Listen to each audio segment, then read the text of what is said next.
오늘 우리에게 주시는 하나님의 말씀입니다. 구약성경 느헤미야 5장 14절에서 19절까지입니다. 제가 한 절이고 또 여러분들이 한 절이고 이렇게 한 절씩 교독합니다.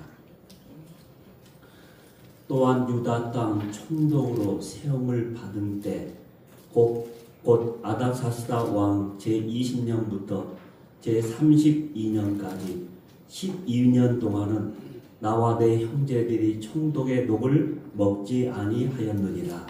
나보다 먼저 있었던 총독들은 백성에게 원칙과 허물과 또 많은 세계를 그들에게서 빼앗았고 또한 그들의 종자들도 백성들을 압제하였으나 나는 하나님을 경외하고 내가 행하지 아니하고 도리어 이 성벽 공사에 힘을 다하며 땅을 사지 아니하였고 내 모든 종자들도 모여서 일을 하였으며 또 내 상에는 유다 사람들과 문장들 150명이고 그 외에도 우리 주위에 있는 민감 소수들에서 우리에게 나온 자들이 있었는데 매일 나를 위하여 소 한 마리와 살찐 양 6마리를 준비하며 닭도 많이 준비하고 열흘에 한 번씩은 각종 포도주를 갖추었나니 비록 이같이 하였을지라도 내가 총독의 녹을 요구하지 아니하였음은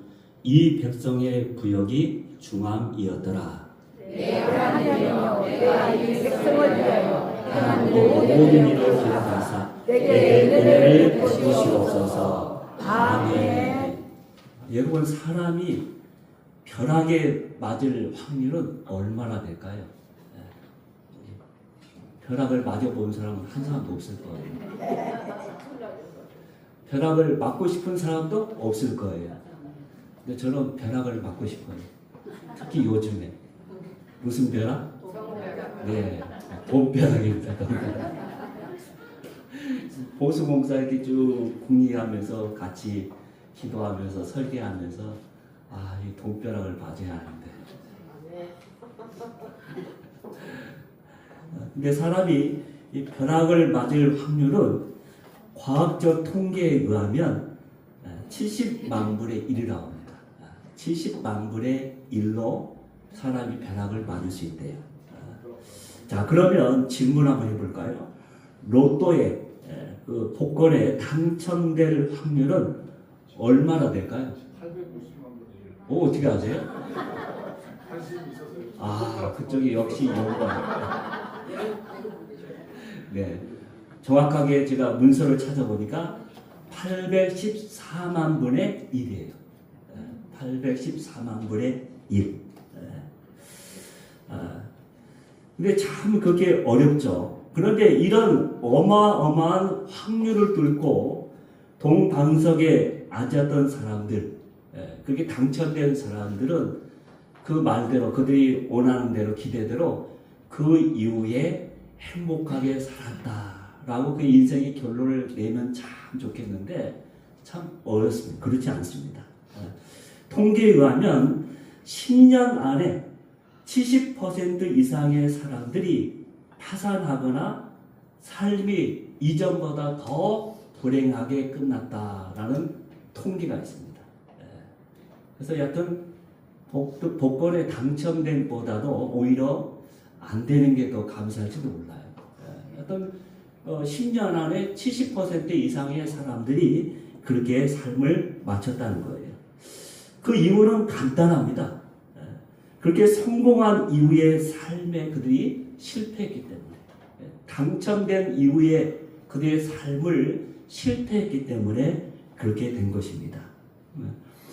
여기서 성경은 성공 그 자체보다도 성공 이후의 자세가 삶이 더 중요하다고 우리에게 가르치고 있는 것입니다.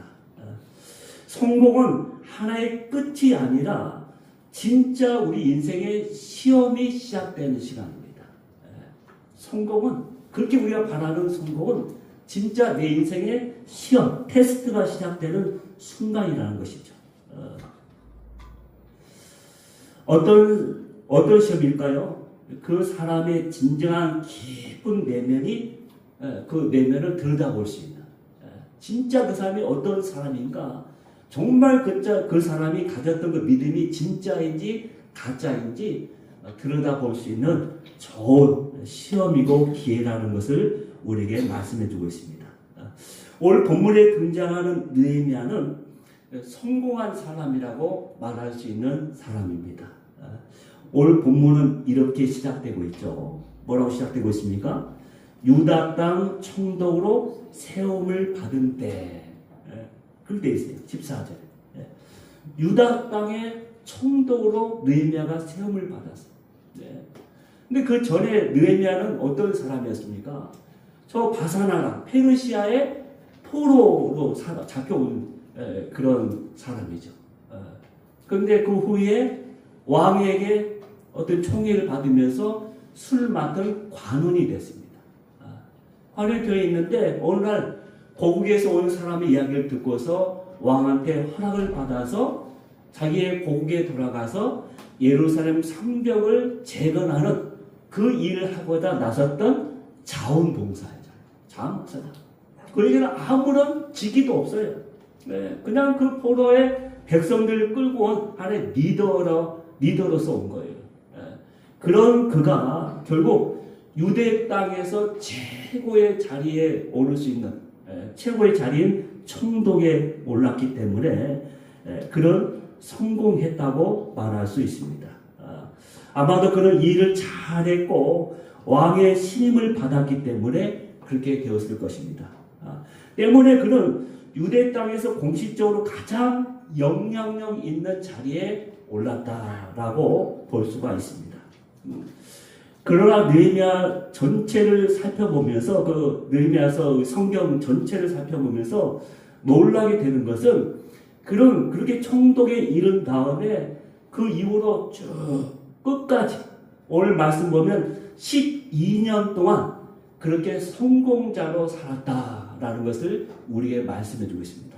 그가 유다 총독이 되는 것도 참 감사하고 놀라운 일인데 그 총독의 자리에서 12년 동안은 그렇게 모든 사람에게 인정받으면서 그의 삶을 훌륭하게 살아냈다는 게 더 위대한 거예요. 한마디로 그는 성공한 이후에 어떻게 살아야 하는가 그것을 우리에게 보여주고 있는 우리에게 볼을 보여주고 있는 좋은 신앙의 모델이라고 말할 수가 있는 것이죠. 여러분 성공보다 더 어려운 것은 뭐냐면 그 성공을 지키고 유지하는 게 더 어려워요. 사람마다 다 정말 성공하고 싶어하고 뭔가 사람들이 기대하는 그 자리에 오르고 싶지만은 그 자리에 오른 다음 그것을 지키고 유지하는 것은 더 힘들다. 사람들이 성공했다면서 좋아하지만은 그러나 그것 때문에 더 비참한 삶으로 그 인생을 마감하는 경우가 훨씬 더 많기 때문에 그렇다는 거예요. 우리 조선시대에 지금까지 쭉 보면은 300년 동안 12대에 걸쳐서 만석의 재산을 유지했던 경주 최씨의 부자 이야기를 여러분 아실 겁니다.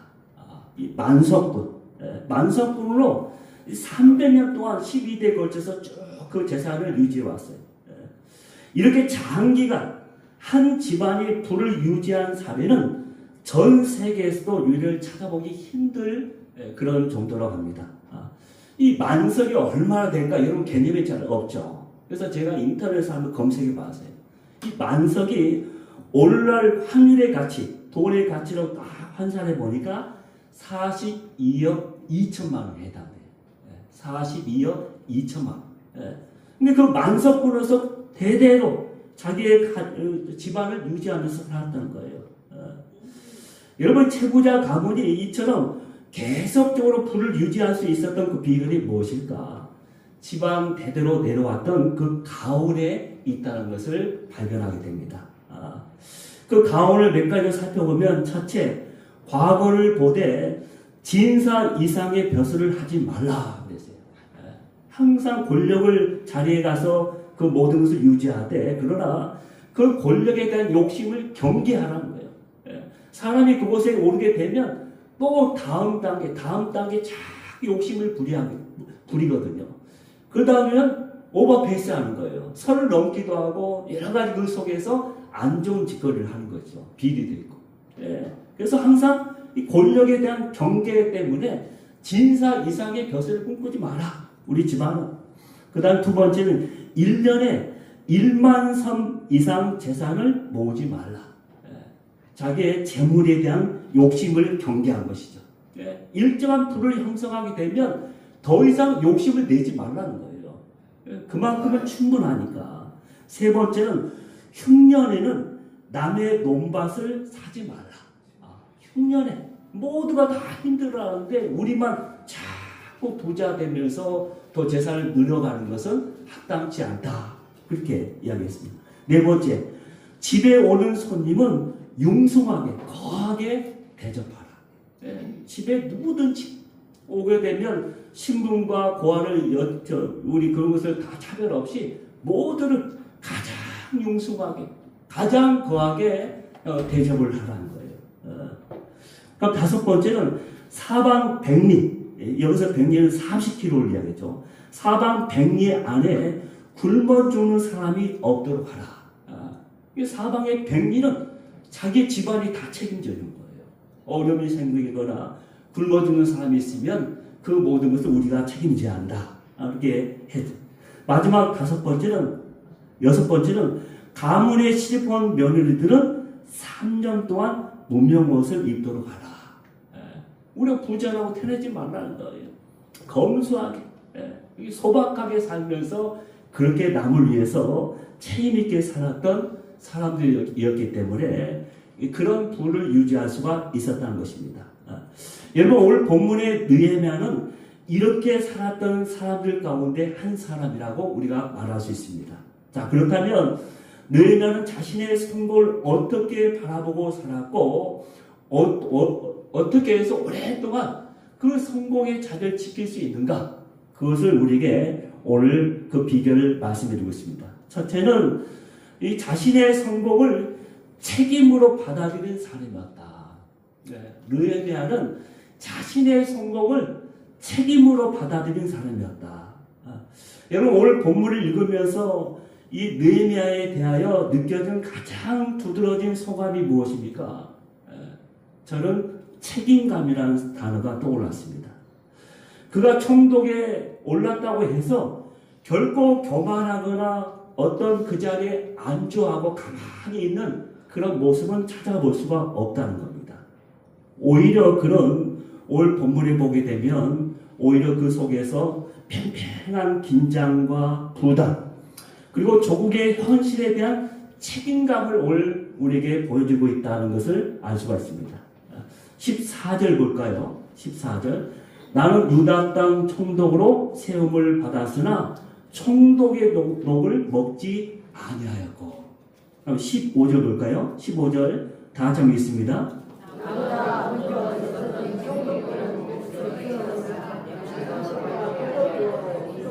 나는 그들을 압제하지 아니하였으며. 이 성공한 느헤미야는 자신의 자리를 벼슬로 보지 않았다는 거예요. 대신에 그런 성공을 책임으로 여겼다는 것이죠. 책임으로.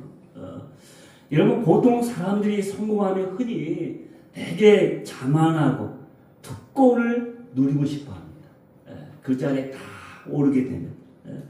그러나 느헤미야는 오히려 자신의 고난을 절제하였고 백성을 위해서 자신의 이익을 포기했다는 것을 우리가 알 수가 있습니다. 그가 한 일은 단순히 무엇을 했느냐보다 무엇을 하지 않았느냐에서 더 잘 드러나고 있죠.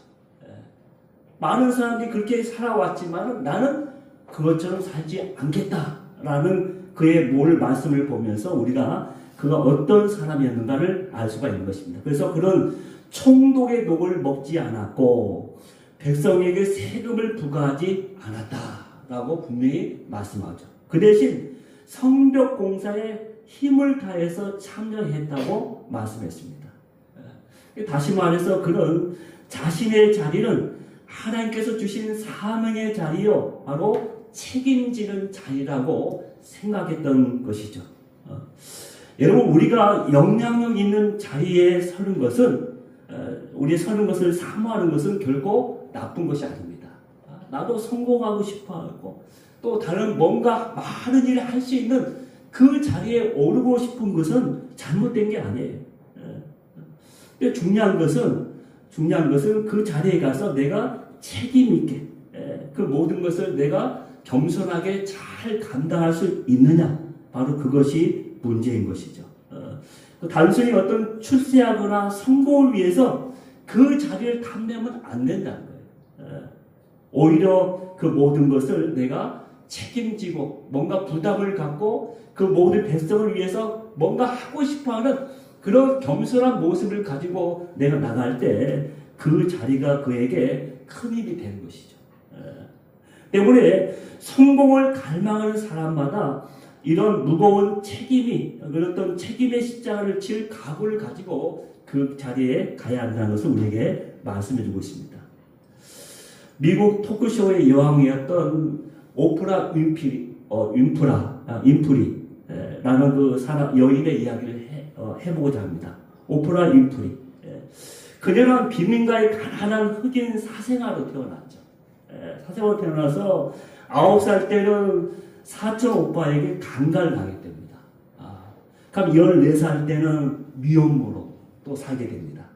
그러다가 그는 마약에 빠지게 되었고 결국 수감도 하는 전과자로 살게 되었습니다.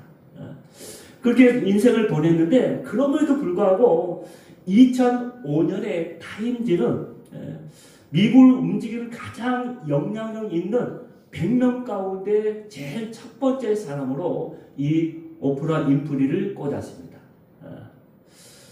근데 그는 항상 그가 말할 때마다 자신의 인생의 모델은 모세라고 이야기합니다. 모세. 왜냐하면 결국 과거가 자신의 미래를 결정짓는 결정의 요소가 될 수 없다는 것을 말하면서 늘 자신의 모델은 모세다라고 이야기합니다. 결국 그는 그래서 그 모든 자신의 가난함도 그런 상처도 또 자신의 부유함도 꿈도 모든 근심도 자기에게 부딪히는 모든 것을 나는 사명으로 받아들였다고 이야기합니다. 결국 이 사명감이 오늘의 자신을 만들었다고 고백하죠. 그러면서 그가 썼던 자서전 가운데 이것이 사명이다라는 책을 보게 되면 그럼 이렇게 몇 가지로 자기의 사명을 이야기합니다. 첫째, 남보다 더 가졌다는 것은 축복이 아니라 사명이다. 자기보다 못한 사람을 도와주려고 또 그렇게 책임지라고 하나님께서 나에게 그 모든 부유함을 주셨다는 거예요. 둘째, 남보다 아파하는 것이 있다면 그것은 고통이 아니라 사명이다. 나에게 아픈 것이 있어요. 근데 그것은 고통이 아니라 하나의 사명이다. 왜? 아파본 사람만이 아픔을 겪는 사람에게 그들을 섬기고 그들의 마음을 공감하면서 봉사할 수 있다는 거예요. 그들을 생각할 수 있다는 거예요. 셋째, 남보다 설레이는 꿈이 있다면 그것은 망상이 아니라 사명이다. 나에게 설레이는 꿈이 있다고 하면 그것도 사명이라는 거예요. 사명. 그 꿈을 이룸으로써 사회와 이웃을 위해서 봉사할 수 있기 때문에 그렇다는 거예요. 넷째, 남보다 부담되는 어떤 것이 있다면 그것도 사명이다. 나에게 뭘 어떻게 봤는데 뭐 어떤 이야기를 들었는데 자꾸 그게 부담으로 나에게 부딪히는 거예요. 그렇다면 그것도 나의 사명이라는 거예요. 때문에 해야 할 사명을 다하지 못해서 오는 부담 때문에 그것을 피하지 말고 기꺼이 그 부담을 사명으로 여기며 감당해야 한다는 것이죠. 여러분, 오늘날 우리 사회가 무너진 이유 중 하나가 무엇입니까? 이 성공을 특권으로 또 권리로 보기 때문에 그렇어요. 하나의 성공을 특권이고 권리로 보기 때문에. 처음에도 보면은 지난주에 우리 대통령 선거에서 대통령이 당선돼서 취임도 했지만은 그럴 때마다 후보 시절에 연설하면서 국민이 주권이고 뭐 나 주인이고 뭐 섬기고 여러 이야기 하죠. 한데 막상 그 대통령 자리에 오른 다음에 끝까지 그 마음을 간직한 사람으로 이 나라 대통령이 몇 분이나 사셨는가 한번 생각해 보십시오. 성공한 자는 자리를 탐하는 자가 아니라 짐을 지는 자리여야 합니다. 그래서 뭔가 책임을 느끼고 사명을 여길 때 그 자리를 지킬 수가 있는 것이죠. 두 번째, 자신의 성공을 성김으로 응답한 사람이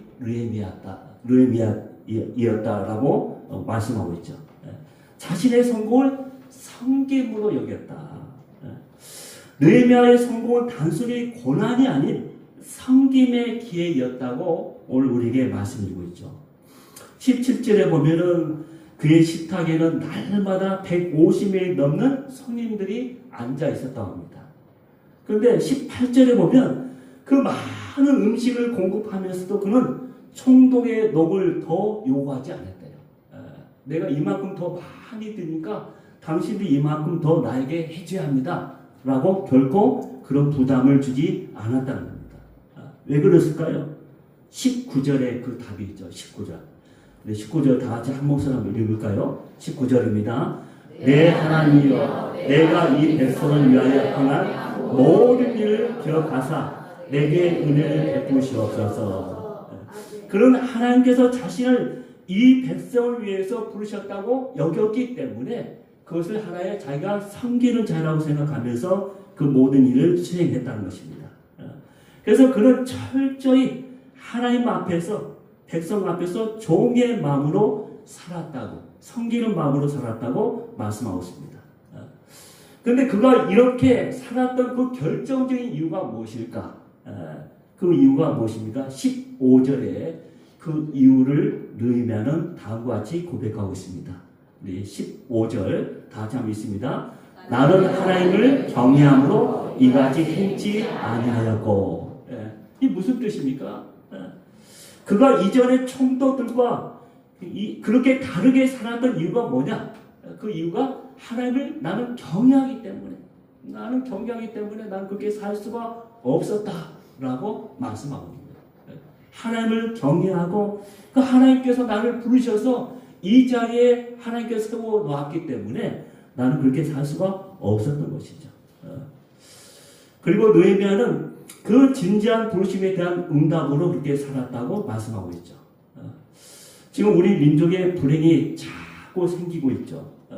그런데 정말 느헤미야 같이 정말 진심으로 사심없이 국민을 섬기는 지도자가 있다고 그 마음이 변치 않는다면 그 일은 여기서 끝날 것입니다.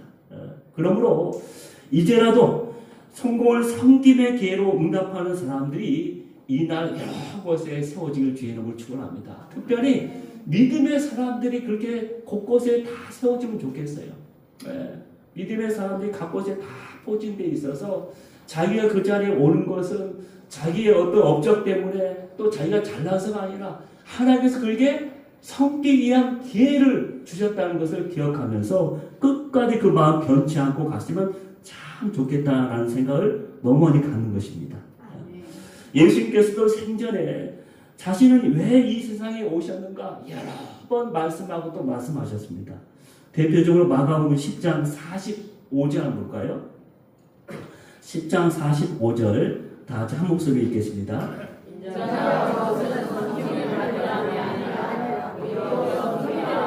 자기 목숨을 많은 사람들의 대속물로 주려 함이니라. 예수님은 분명히 섬기기 위해서 이 땅에 오셨다는 것입니다. 이 땅에 섬기기 위해서. 자신이 이 땅에 오신 이유는 그것밖에 없어요. 그렇다면 마땅히 주님의 제자된 우리에게도 섬김은 선택이 아니라 우리의 존재 양식이 되어야 한다는 것을 말씀해주고 있는 것이죠. 다시 말해서 섬김은 우리의 삶의 전부가 되어야 하고 우리의 본질이 되어야 한다는 거예요. 우리의 본질. 다만 우리의 선택은 무엇으로 어디에서 섬길 것이냐 그것만 남았다는 거예요. 내가 어디서 무엇으로 섬길 것인가 그것만 우리에게 선택이 남아있지 그래서 우리의 선택은 더 이상 다른 것이 없다는 거예요. 그것 외에. 그런데 진정한 섬김은 언제나 내려놓음에서부터 시작된다는 것을 우리는 기억해야 합니다. 내비게이터 성교회를 우리 성교회 그 소속의 지도자였던 론 센이라는 사람은 이런 말을 했습니다. 종에 대한 진정한 테스트는 그가 종처럼 부려질 때 정말 종처럼 행동할 수 있느냐, 바로 거기에 달려있다. 그런 말을 했습니다. 진정한 종이냐 아니냐 라는 그 시험, 그 테스트는 그가 종처럼 부려질 때 정말 종처럼 행동할 수 있느냐 없느냐, 그것에 달려있다는 거예요. 참으로 섬기는 사람은 주인이 맡긴 사명, 그 고귀한 명령을 위해서 자신의 모든 특권을 다 내려놓고 권리도 포기하고 이익도 포기하는 사람이 진정한 그 사람이다. 주님이 찾으시는 사람, 이 시대가 기다리는 사람은 자신의 성공을 섬김으로 응답하는 사람이라는 것을 우리는 늘 기억해야 합니다. 마지막 세 번째는 자신의 성공을 최선으로 응답하는 사람이 누구냐? 바로 느헤미야였다고 말씀하고 있습니다. 우리 16절 보면은, 우리 16절 다시 한번 볼까요? 16절. 다시 한번 있습니다. 16절. 내가 이 성벽의 공사에 힘을 다하였고 땅을 사지 아니하였으며. 느헤미야는 고백합니다. 내가 이 성벽 공사에 최선을 다했다. 최선을 다했다. 느헤미야는 최선을 다했습니다.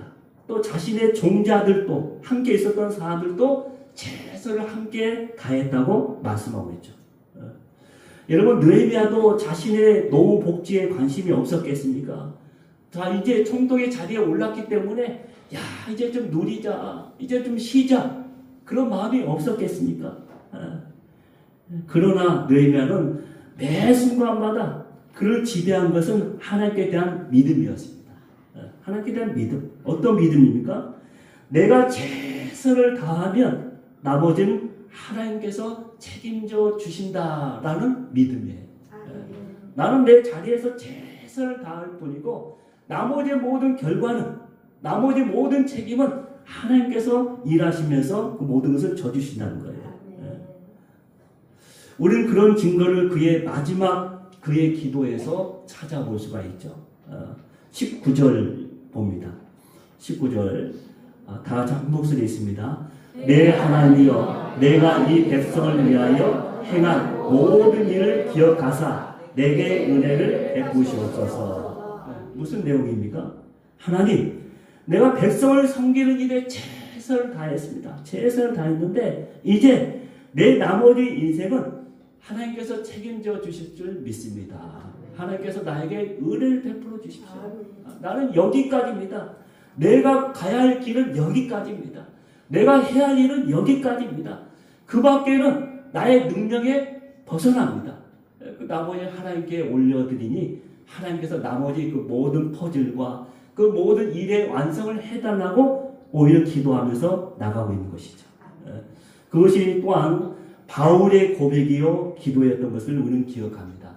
디모데후서 4장 7절 8절에 보면 바울도 이렇게 자기의 삶을 고백합니다. 다 같이 한번 읽습니다.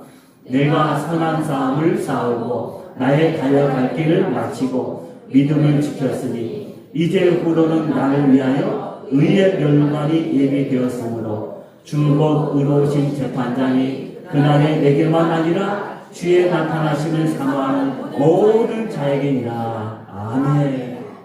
하나님, 나는 최선을 다해서 싸우면서 내 믿음에 달려가길 달려갑니다.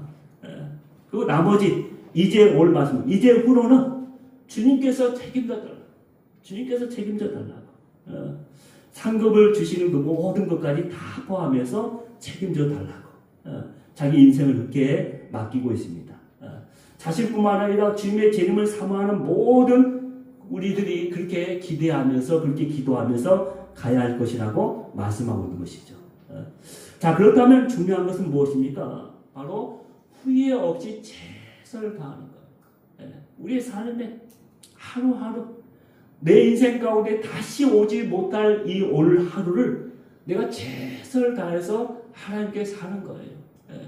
그래서 오늘은 오늘 이렇게 살고 내일은 또 내일 이렇게 사는데 중요한 것은 내일은 오늘보다 더 하나 주님을 닮아가면서 또 주님이 기뻐하면서 내가 할 수 있는 최선의 한 계단을 더 쌓아 올리면서 사는 그것이 중요하다는 거예요.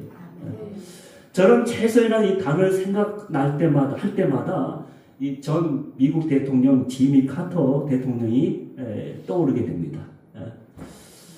지미 카터 전 미국 대통령이 한 번은 해군 사관학교를 졸업하고서 이제 인관식을 하게 됐는데 그 전에 해군 제독, 올스타 이상의 이제 제독이죠. 그 장군이 이 지미 카터에게 묻는 거예요. 그의 성적을 이제 칭찬 쭉 한다면서 그에게 이렇게 물었답니다. 그런데 이것이 자네가 최선을 다한 성적의 결과인가? 라고 묻는 거예요. 이렇게 묻게 되는데 그 순간 그는 뜨끔하면서 더 이상 대답을 하지 못하게 되었다고 합니다. 그러자 그 제독은, 그 장군은 벼락 같은 음성으로 왜 최선을 다하지 못했는가? 라고 소리를 질렀답니다.